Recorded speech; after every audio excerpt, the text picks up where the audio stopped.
జై Sriram. Hi friends, ఎలా ఉన్నారు అందరూ? ఈరోజు కోకోనట్ రైస్ చేసుకుందాం. ముందుగా ఇలా కొబ్బరి తీసుకుని పాలు తీసుకుని పక్కన పెట్టుకోవాలి.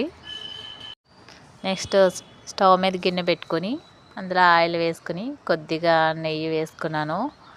నెక్స్ట్ బిర్యానీ ఆకులు అలాగే బిర్యానీ సామాన్లు లైట్గా వేసుకున్నాను అనమాట. నెక్స్ట్ పచ్చిమిర్చి కరివేపాకు వేసుకుని వేయించుకోవాలి. అలాగే అల్లం వెల్లుల్లి పేస్ట్ కొద్దిగా కల్లుప్పు వేసి వేయించుకుని లైట్గా పసుపు వేసుకున్నాను. నెక్స్ట్ నేను తీసుకున్నవి 2 గ్లాసులు పాలు వచ్చినాయి. 2 గ్లాసుల రైస్కి 2 గ్లాసుల పాలు అలాగే 2 గ్లాసులు వాటర్ తీసుకున్నాను. నెక్స్ట్ ఇలా వాటర్ మరిగాక ముందుగా కడిగి పెట్టుకున్న బియ్యం వేసాను. బియ్యం వేసుకుని ఒకసారి కలయబెట్టి మూత పెట్టుకోవాలి. కొద్దిసేపు అయ్యాక ఒకసారి ఇలా తిప్పుకోవాలన్నమాట, అడుగు పట్టకుండా. లాస్ట్గా కొంచెం కొత్తిమీర వేసుకుని దించేసుకోవడమే. Coconut rice ready. దీన్ని చికెన్ కర్రీతో తింటే టేస్ట్ వేరే లెవెల్ అన్నమాట. Thank you.